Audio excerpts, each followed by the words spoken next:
带你玩电影，小伙伴们大家好，我是看完电影就爱 BB 的玄酱。说起港式僵尸片，小伙伴们首先想到的肯定是英叔。无论是作为主角还是配角，他所出演过的僵尸电影啊，无不经典。不知道小伙伴们是否跟玄酱一样，曾经有这么一个错觉，总觉得没有英叔的僵尸片都不好看。正所谓红绳莫倒金犹在，英叔不演看鸡毛。那么没有英叔的港式僵尸片就真的不值一提吗？那倒也未必。今天我就跟小伙伴们一起来回顾那些没有英叔出演但是仍然值得一看的港式僵尸片。明月透光，冤鬼风里荡。哎呦，我的妈呀，痛死我了！哎呦！没有英叔之僵尸叔叔。本片由洪金宝监制，刘光伟导演。1980年，洪金宝将当时流行的喜剧、功夫与鬼怪等元素融入到了鬼打鬼当中，开创了灵幻功夫片的潮流，对于香港灵幻电影的发展影响至深至远。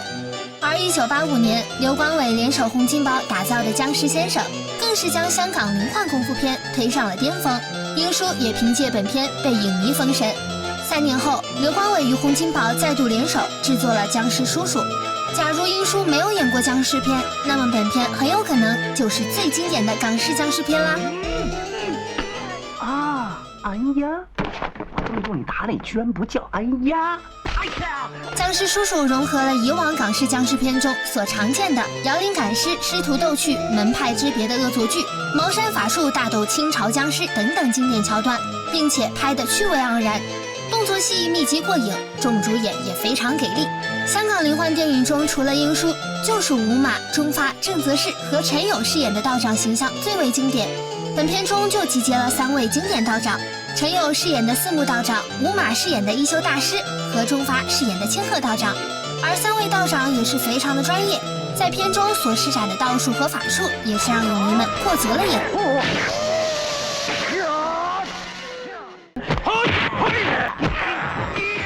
此外，武行出身的钱嘉乐所饰演的四目道长徒弟嘉乐，也在片中贡献了不少精彩的动作戏。女神李丽珍饰演的青青清纯可人，十分养眼。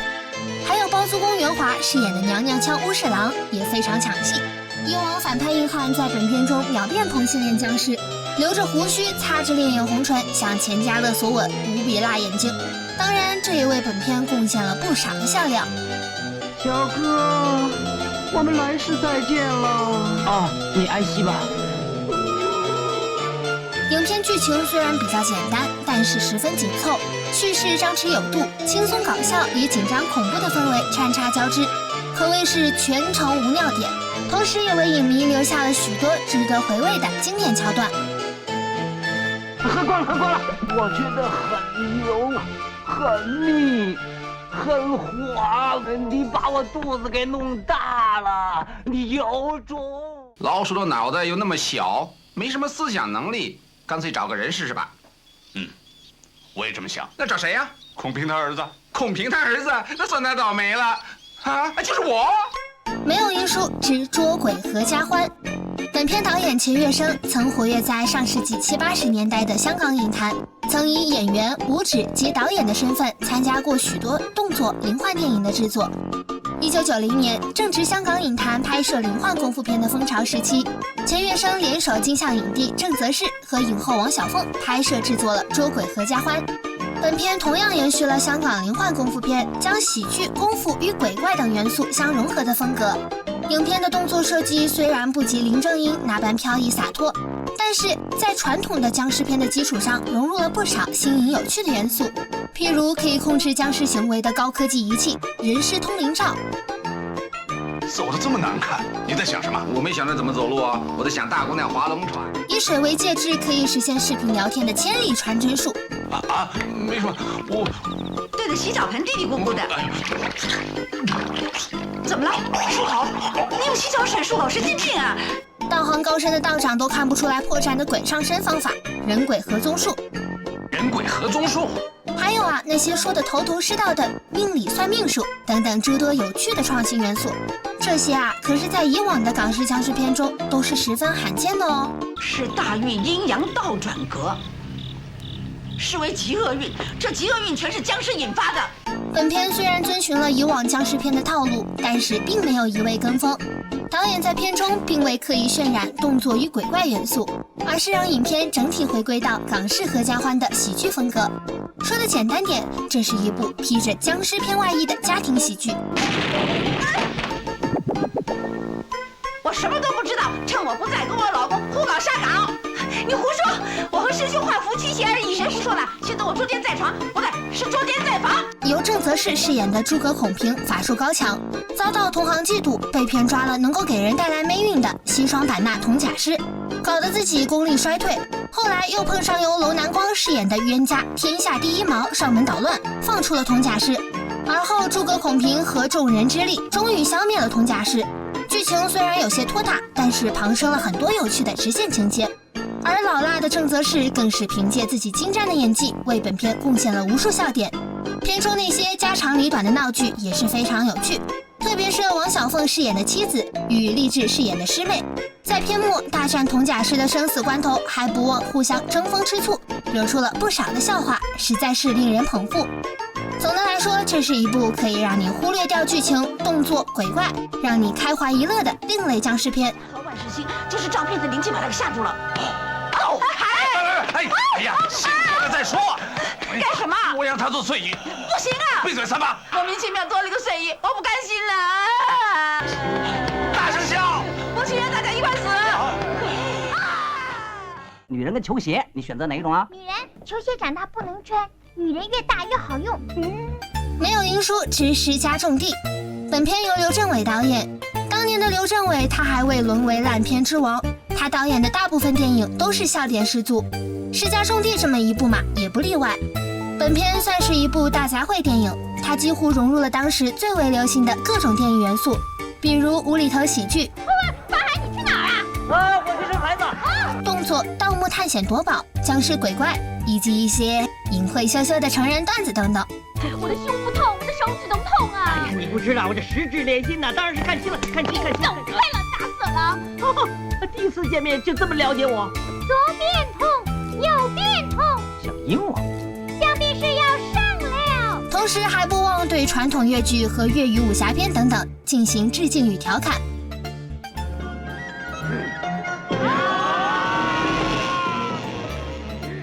不可否认，早期的刘镇伟真的很有才，就算不跟星爷合作，他也能够拍出效果极佳的喜剧。本片的笑点密集到爆，片中的任何一个情节都不乏笑点。毫不夸张的来说，这是一部能够让你从头笑到尾的刘镇伟式喜剧僵尸片。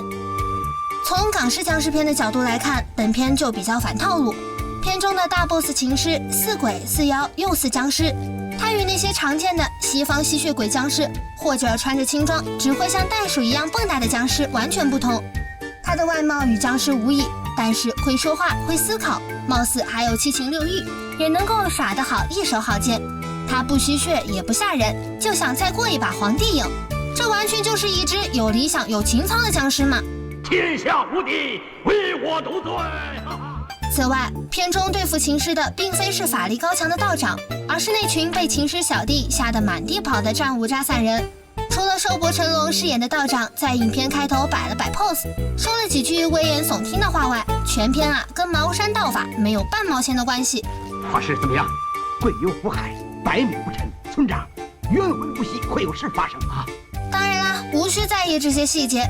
当观众被刘镇伟那些精彩的桥段逗得合不拢嘴的时候，没有人会去在意动作设计是否精美，故事是否精彩，演员咖位是否足够，又是否有足够拉轰的道长和僵尸大战300回合。只要你笑了，那就对喽。哎，错了吧嘞！你们打归打，别拿我当挡箭牌啊！他们到哪去了？啊，跟你一样拉大便去了。你快点求求帮他把你收服了吧，不然的话我都快断气了。没有因书之猛鬼差馆，本片是刘镇伟的导演处女作，编剧由王家卫担任。两人在1987年联手制作本片时，在香港影坛那还都是不知名的小人物。影片以100万港币的投资博取了1000万港币的票房，口碑也是非常的不错。刘镇伟也凭本片一跃成为了香港炙手可热的喜剧片导演。听完你又开溜啊！《猛鬼差馆》是当年比较热门的僵尸片之一，但是它并没有一味的跟风轻装僵尸片，而是采用了当时比较流行的拍档喜剧模式，配合各式各样的中西方鬼片中的惊悚搞笑情节，最终拍成了时装版的警察僵尸大斗法的惊悚搞笑喜剧，与英叔清末明初背景的经典茅山僵尸片大异其趣。他就是化成灰我也认得他。人呢？你看看地下这堆灰，你认不认得是他？与众多港式僵尸片相比，本片的整体质量算是非常不错的。虽然刘镇伟的喜剧风格还未成型，比起之后导演的世家种地也明显不够搞笑，影片情节和诸多细节也存在不少的漏洞，但是胜在题材新颖，剧情紧凑，并且非常有趣。拍鬼片都要找真鬼，哎呀，怪不得一部戏能够卖3000万呢。张学友和许冠英搭档，为观众奉献了不少有趣的桥段。譬如两人奉命到农场查案，碰到了一群神经病人，误以为是吸血鬼，为了自保，两人疯狂喝牛血，最后还欢乐地唱着歌跳着舞，被带回了精神病院。快点，快来！上去！哎，我们是警察。又譬如两人为了让上司看到鬼，合伙骗上司吃狗肉总霉运，结果宰了一位老警员心爱的警犬。事情被揭发后，引发了一场非常欢乐的闹剧。PC3661，什么 PC3661？那不是你的 Lucky 吗？哎，狗是你宰的，不差你差谁呀？办法是你想的嘛。哎，想用没有罪，我还常常想用什么姿势跟美丽做爱呢？能告我强奸吗？哦。两人在片中许多逗趣的桥段都是被精心设计过的，每个桥段单独拆分起来，更像是一个完整的小品。这瞬间就跟那些靠演员装疯卖傻博得观众一乐的喜剧拉开了距离。此外，楼南光饰演的泥鳅王也是一大亮点，特别是与厉鬼打麻将的一幕更是妙趣横生。总的来说，本片是一部精致有趣的非传统类僵尸片。啊，不对吧？这是3筒，明明是红中嘛！你不相信就胡胡看，红中我胡，你敢胡？当然敢胡，为什么不敢？啊？难道真的见鬼了？没有英叔之僵尸大时代。上世纪90年代末期，香港电影逐渐没落，英叔也不幸在97年仙逝。加之一系列的因素，香港灵幻功夫片也随之走到了尽头。纵然还有一些香港电影人在不断的创作，但是大多都是粗制滥贩的跟风制作，灵幻功夫片的辉煌一去不返。不过徐老怪还是逆流而上，联合了钱生伟导演，于2003年推出了风格迥异、偏写实主义的《僵尸大时代》。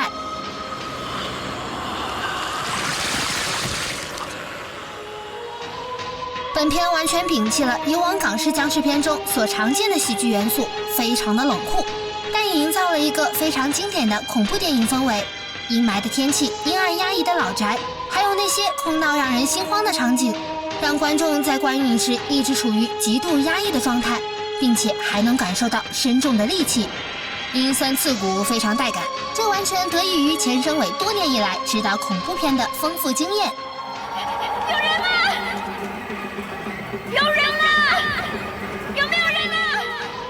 而加之徐克又赋予了本片冷峻写实的风格，将影片诡异恐怖的氛围烘托到了极致。无论是僵尸身上所展现出来的压迫感，还是每个人身上所展现出来的冷漠自私，都跟影片的阴森恐怖的场景完美贴合。那种冷酷悲凉的恐惧感更是直戳人心。纵观香港恐怖电影史，能够将恐怖片氛围营造的比本片出彩的并不多见。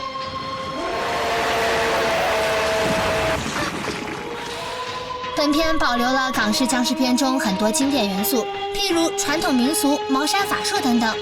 故事背景也设置在了清末，让观众隐约看到了传统僵尸片的影子。但是从来不走寻常路的徐老怪自然不会一昧跟风，他将徐氏武侠风融入到了本片的武打设计当中。单从那些飘逸洒脱、干脆利落的打斗场面来看，更像是一部武侠片，而并不是僵尸片。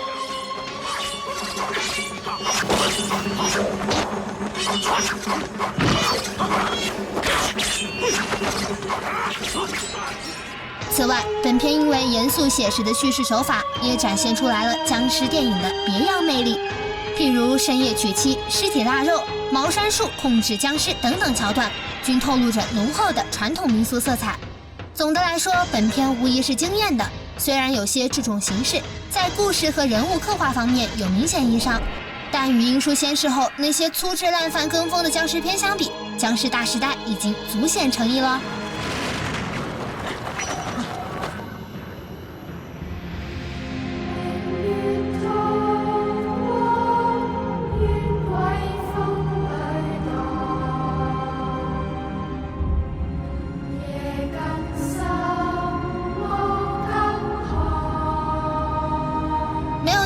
之僵尸。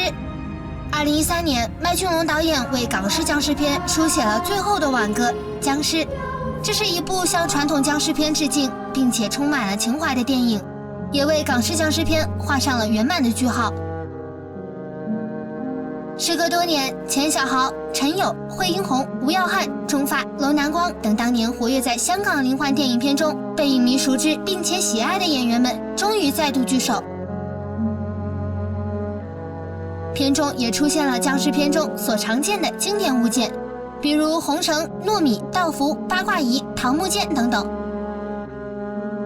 还有那些令人熟悉的画面，比如穿着道袍的陈友、阴人揭露等等。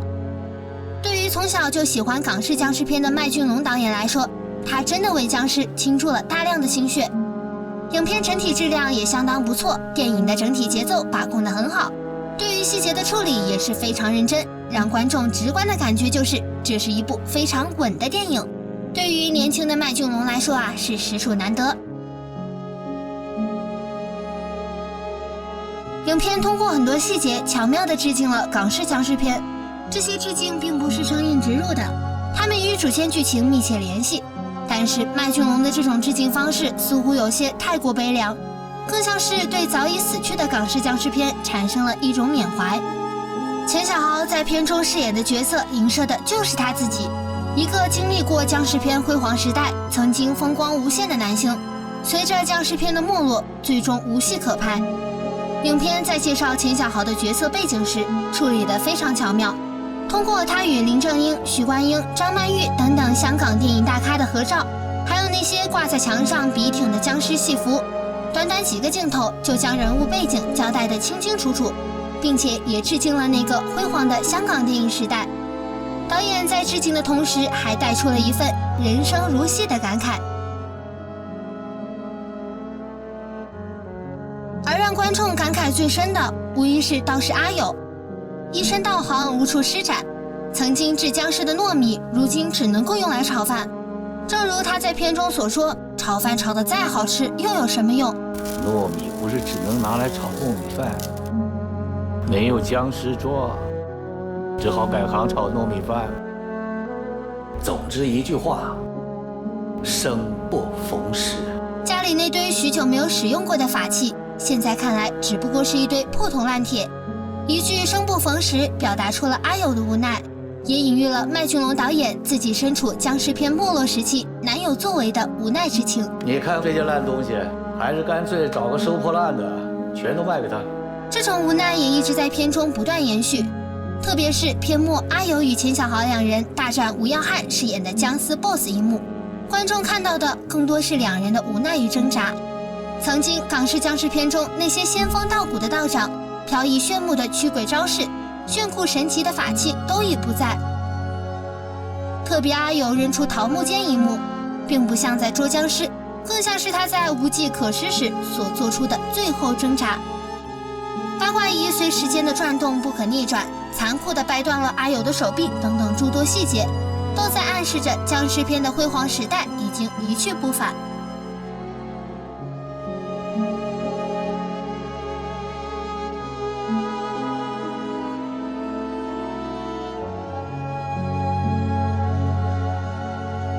总的来说，对于喜欢港式僵尸片的朋友们，僵尸是绝对值得一看的。虽然清水崇的加盟为本片带来了大量的日韩恐怖元素，但是这并不影响我们通过它去寻找那份关于港式僵尸片的回忆哦。